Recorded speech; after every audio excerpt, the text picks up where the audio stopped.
Morning student. Second year dairy farmer entrepreneur കോഴ്സിൻ്റെ unit 1-ലെ 3rd ചാപ്റ്ററാണ് ഈ സെഷനിൽ നമ്മൾ ഡീൽ ചെയ്യുന്നത്. പ്രധാനമായും 2 ഭാഗങ്ങളാണ് ഈ ചാപ്റ്ററിൽ ഉള്ളത്. Vices in farm animals, routine monitoring in farm animals. ഈ ചാപ്റ്ററിലെ കണ്ടന്റ്സ് എന്തെല്ലാമെന്ന് നമുക്ക് നോക്കാം. വൈസസ്, causes of vices, correction measures, common vices in cattle, need of routine monitoring in animals, routine monitoring procedure, recording the monitoring. വൈസസ് എന്നാൽ എന്ത്? Animals കാണിക്കുന്ന abnormal ആയിട്ടുള്ള bad ഹാബിറ്റ്സിനാണ് വൈസസ് എന്ന് പറയുന്നത്. ഫാമിലുള്ള ഏതെങ്കിലും ഒരു ആനിമൽ എന്തെങ്കിലും ഒരു വൈസ് കാണിച്ചാൽ കൂട്ടത്തിലുള്ള മറ്റ് ആനിമൽസും അത് കോപ്പി ചെയ്യാനുള്ള ടെൻഡൻസി കാണിക്കും. തന്മൂലം ഫാമിലെ ആനിമൽസിന്റെ ആരോഗ്യത്തെയും പെർഫോമൻസിനെയും വൈസ് പ്രതികൂലമായി ബാധിക്കും. ചില വൈസസ് ആനിമൽസിന് തന്നെയും ആനിമൽസിനെ കൈകാര്യം ചെയ്യുന്ന ഹാൻഡ്ലേഴ്സിനും ഡേഞ്ചറസ് ആണ്. സ്ലൈഡ് ശ്രദ്ധിക്കുക. Vices are abnormal or bad habits shown by animals. Vices affects the health and performance and also well-being of other animals of the group by virtue of copying these habits. Some vices are dangerous while some others are injurious either to the owner or to the animal or to both. അടുത്തതായി വൈസസിന് കാരണങ്ങൾ എന്തെല്ലാമെന്ന് നോക്കാം. വൈസസിന് പ്രധാനമായും 3 കാരണങ്ങളാണുള്ളത്. അമിതമായ തീറ്റ, മൃഗങ്ങളെ മോശമായി കൈകാര്യം ചെയ്യുക, എക്സസൈസിന്റെ അഭാവം. Causes of vices: excessive diet, ill treatment and lack of exercise. അടുത്തത് കറക്ഷൻ മെഷേഴ്സ് ഓഫ് വൈസസ് ആണ് നോക്കാൻ പോകുന്നത്. ആദ്യം തന്നെ ഫാമിലെ ഏതെങ്കിലും ഒരു ആനിമൽ എന്തെങ്കിലും ഒരു വൈസ് കാണിക്കുന്നെങ്കിൽ അത് കറക്റ്റ് ചെയ്യാനുള്ള സഹിഷ്ണുത നമുക്ക് ആ ആനിമലിനോട് ഉണ്ടാകണം. രണ്ടാമതായി, മൃഗപരിപാലനത്തിൽ എന്തെങ്കിലും അപാകതയുണ്ടെങ്കിൽ അത് പരിഹരിക്കുക. അടുത്തതായി, അവയ്ക്ക് ആവശ്യം വേണ്ട എക്സസൈസ് നൽകുക. 1-2 തവണ കൊണ്ട് ഒരു വയസ്സും കറക്റ്റ് ചെയ്യപ്പെടുകയില്ല. അതിനാൽ നമുക്ക് വയസ്സ് കറക്റ്റ് ചെയ്തെടുക്കാനുള്ള ക്ഷമയും ഉണ്ടാകണം.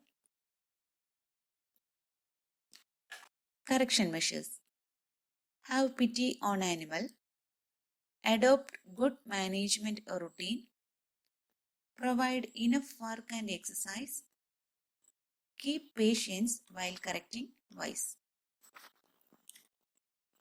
ഇനി കന്നുകാലികളിൽ പലതരം വൈസസ് ഉണ്ടെങ്കിലും അവയിൽ ഏറ്റവും കോമൺ ആയിട്ടുള്ള 8 വൈസുകളാണ് നമ്മൾ കാണാൻ പോകുന്നത്.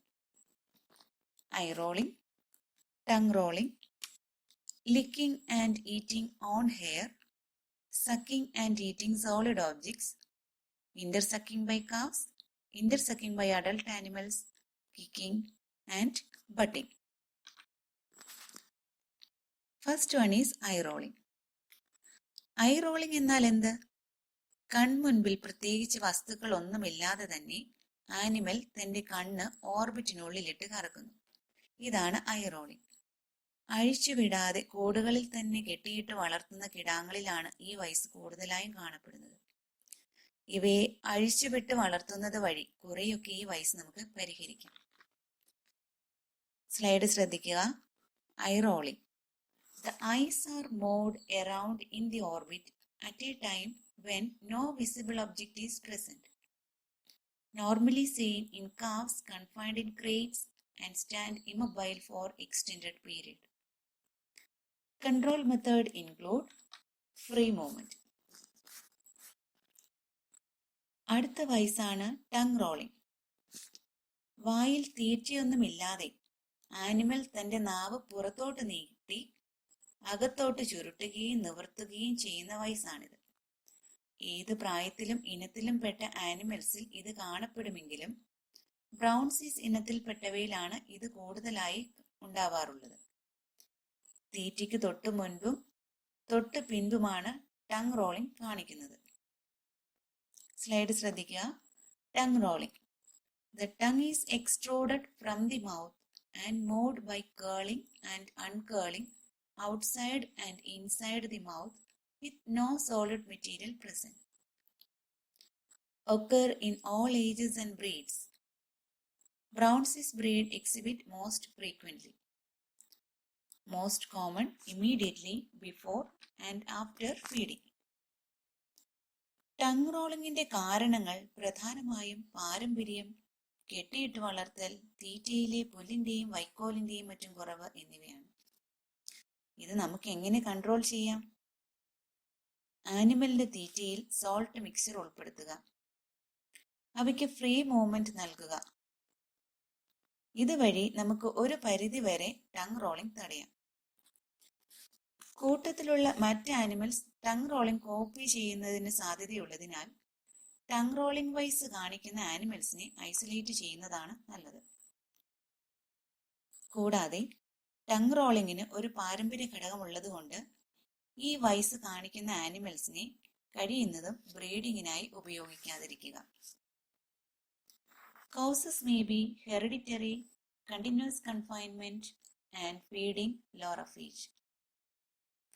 Control measures include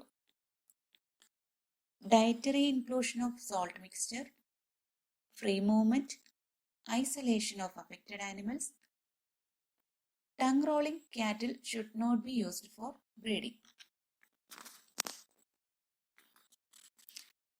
Next wise ആണ് licking and eating on hair.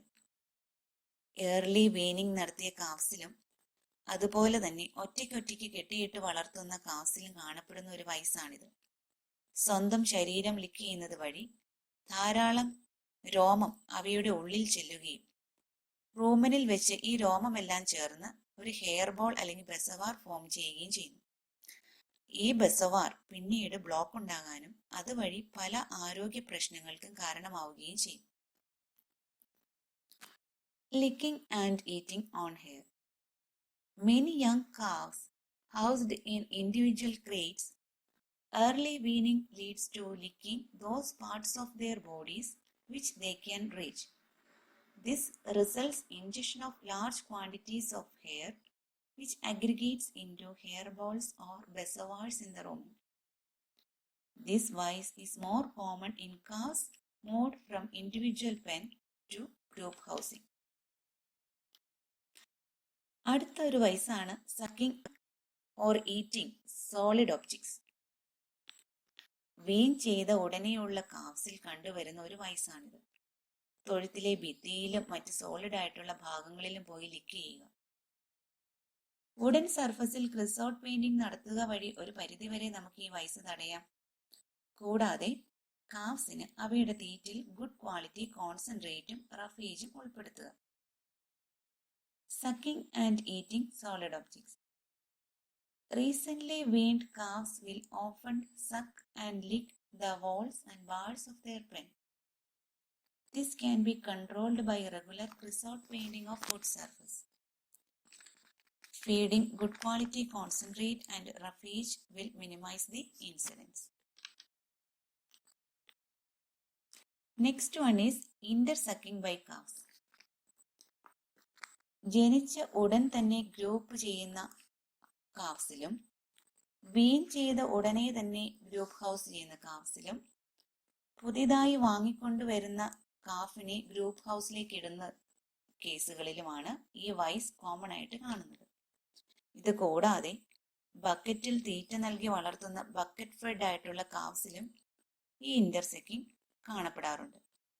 ഈ വൈസ് കാണിക്കുന്ന കാവ്സ് കൂട്ടത്തിലുള്ള മറ്റ് കാവ്സിന്റെ പൊക്കിൾക്കൊടി, പ്രെപ്യൂസ്, സ്ക്രോട്ടം, അഡർ, ഇയേഴ്സ് എന്നിവിടങ്ങളിലാണ് സാധാരണയായി ലിക്ക് ചെയ്യുന്നത്.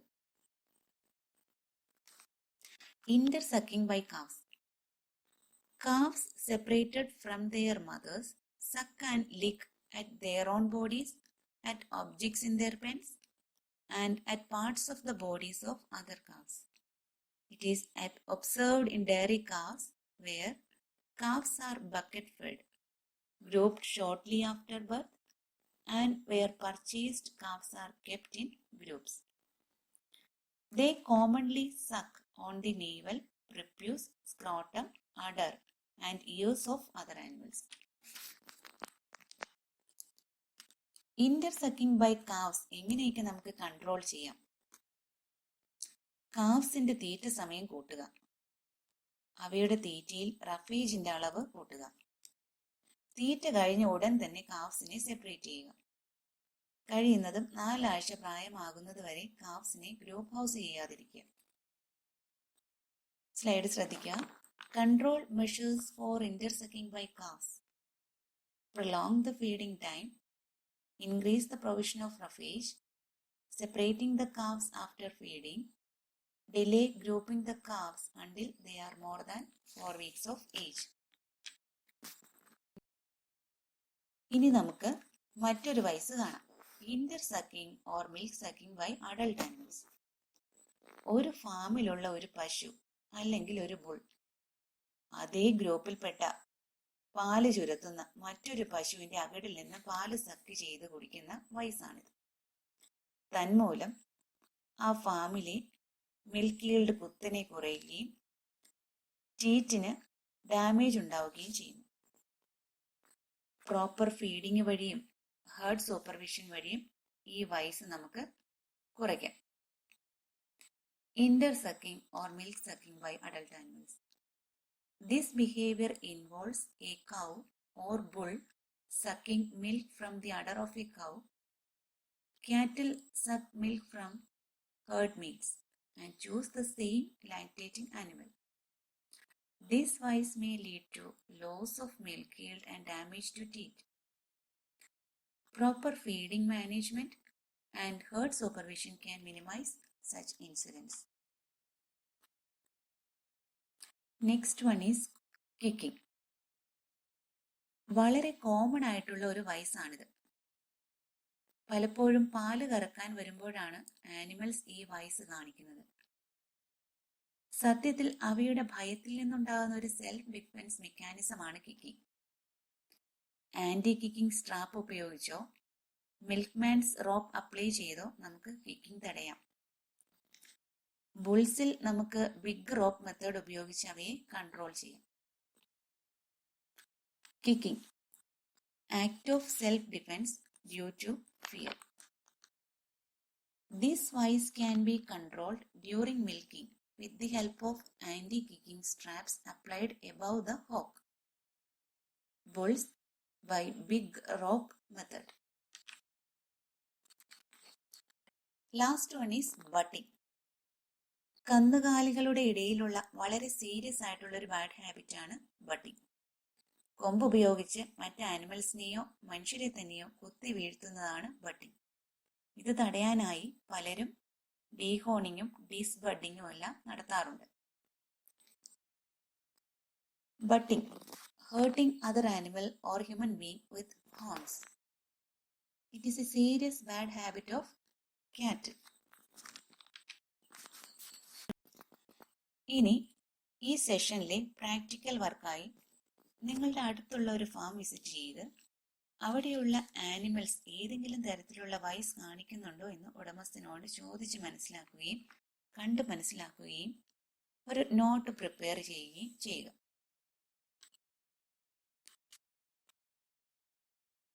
ഇനി അടുത്തതായി നമുക്ക് ഈ ചാപ്റ്ററിലെ തന്നെ മറ്റൊരു സെഷനിലേക്ക് കടക്കാം. Routine monitoring and reporting of physical condition of the animals. Routine മോണിറ്ററിംഗിന്റെ ആവശ്യകത എന്താണ്? റുട്ടീൻ മോണിറ്ററിംഗ് അഥവാ കൃത്യമായി നിരീക്ഷണം നടത്തുക വഴി ഉടമസ്ഥന് തന്റെ ഫാമിലുള്ള ഏതെങ്കിലും ആനിമലിന് എന്തെങ്കിലും തരത്തിലുള്ള ഇൽനെസ് അഥവാ അസുഖമുണ്ടോ എന്ന് കണ്ടെത്താനും എത്രയും പെട്ടെന്ന് ട്രീറ്റ് ചെയ്യാനും ഒരു പരിധിവരെ അസുഖങ്ങൾ തടയാനും സാധിക്കും. Routine monitoring helps the owner to prevent, detect and treat any possible illness both immediately and in the future. അടുത്തതായി റുട്ടീൻ മോണിറ്ററിംഗിലെ പ്രൊസീജിയേഴ്സ് എന്തെല്ലാം എന്ന് നോക്കാം.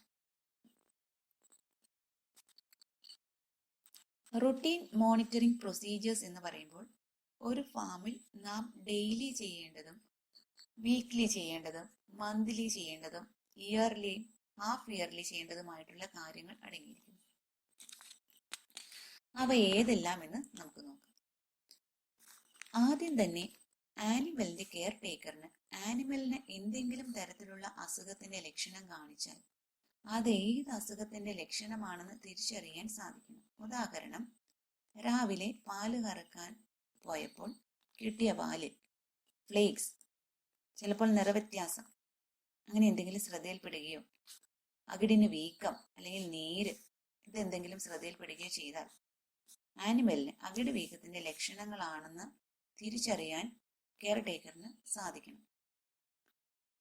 അടുത്തതായി, ദിവസവും രാവിലെ തീറ്റ കൊടുക്കുന്ന സമയം ആനിമലിന്റെ ആറ്റിറ്റ്യൂഡ് എന്തെന്ന് ശ്രദ്ധിക്കുക. എന്തെങ്കിലും തരത്തിലുള്ള വിശപ്പില്ലായ്മയോ തീറ്റയോട് താല്പര്യക്കുറവോ മറ്റോ കാണിക്കുന്നുണ്ടോ എന്ന് ശ്രദ്ധിക്കണം.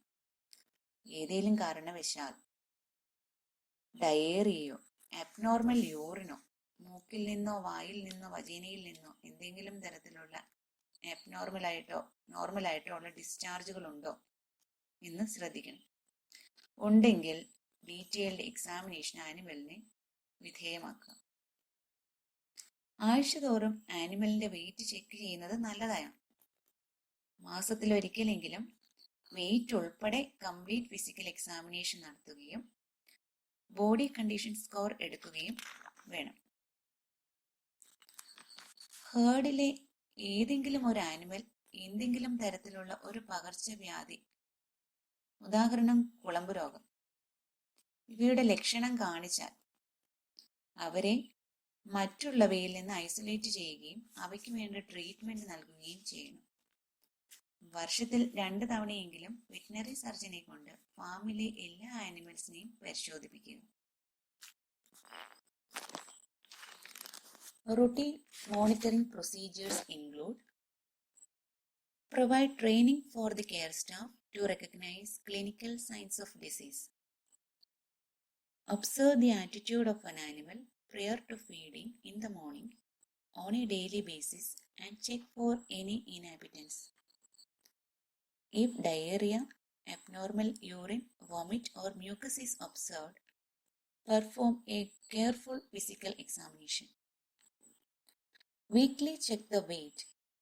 Do physical examination including weight and body condition score on monthly basis. If any member of a herd is observed to have symptoms of a contagious illness, take precaution for isolation and do not group house animals with medical conditions requiring close monitoring. Make sure veterinary examinations are performed at least biannually to all animals. ഇനി നമ്മൾ ഈ ചാപ്റ്ററിന്റെ last സെക്ഷനിലേക്ക് കടക്കുകയാണ്. Monitoring വഴി നമുക്ക് ലഭിച്ച observation record ചെയ്യേണ്ടതിന്റെ ആവശ്യകത എന്ത്, അതെങ്ങനെയൊക്കെ റെക്കോർഡ് ചെയ്യാം എന്ന് നമുക്ക് നോക്കാം. മോണിറ്ററിംഗ് വഴി ലഭിച്ച ഒബ്സർവേഷൻസ് റെക്കോർഡ് ചെയ്യുന്നത് വഴി ആനിമലിനെ നിലവിൽ ഹാൻഡിൽ ചെയ്തുകൊണ്ടിരിക്കുന്ന ആൾക്കും പിന്നീട് വരുന്ന ആൾക്കാർക്കും ആനിമലിനെ കുറിച്ചുള്ള ഒരു ഹിസ്റ്ററി അറിയാൻ സാധിക്കും. ഈ റെക്കോർഡിങ്ങിനായി നമുക്ക് ഒന്നുകിൽ പേപ്പർ മോണിറ്ററിംഗ് ഫോംസ് ഉപയോഗിക്കാം, അല്ലെങ്കിൽ കമ്പ്യൂട്ടറുകളിൽ ഇലക്ട്രോണിക് മോണിറ്ററിംഗ് ഫോംസ് ഉപയോഗിക്കാം. Recording the monitoring. Recording the observation will help the staff to consider each parameter as well as let other people know what was found. The record can be done utilizing monitoring forms on paper or as an electronic form. ഇത്രയുമാണ് ഈ ചാപ്റ്ററിൽ നമുക്ക് പഠിക്കാനുള്ളത്. അപ്പോൾ നമ്മൾ എന്തെല്ലാമാണ് ഈ ചാപ്റ്ററിൽ കണ്ടതെന്ന് ഒന്നുകൂടി നോക്കാം. വൈസസ് എന്നാൽ എന്ത്, അവയുടെ കാരണങ്ങൾ, എങ്ങനെ കൺട്രോൾ ചെയ്യാം, കന്നുകാലികളിൽ കണ്ടുവരുന്ന പ്രധാനപ്പെട്ട കോമൺ ആയിട്ടുള്ള 8 വൈസസ്, റുട്ടീൻ മോണിറ്ററിംഗിന്റെ പ്രാധാന്യം, റുട്ടീൻ മോണിറ്ററിംഗിൽ ഉൾപ്പെട്ടിരിക്കുന്ന പ്രൊസീജിയേഴ്സ്, അതുപോലെ തന്നെ റുട്ടീൻ മോണിറ്ററിംഗ് റെക്കോർഡ് ചെയ്യേണ്ടതിന്റെ ആവശ്യകതയും അവ എങ്ങനെയെല്ലാം റെക്കോർഡ് ചെയ്യാമെന്നുള്ളതും. ഇത്രയും കാര്യങ്ങളാണ് ഈ സെഷനിൽ നമ്മൾ കണ്ടത്. നിങ്ങൾക്ക് എല്ലാവർക്കും മനസ്സിലായെന്ന് കരുതുന്നു. മറക്കാതെ എല്ലാവരും ഈ സെഷനിൽ തന്നിരിക്കുന്ന പ്രാക്ടിക്കൽ വർക്ക് ചെയ്ത് സബ്മിറ്റ് ചെയ്യുക. നന്ദി.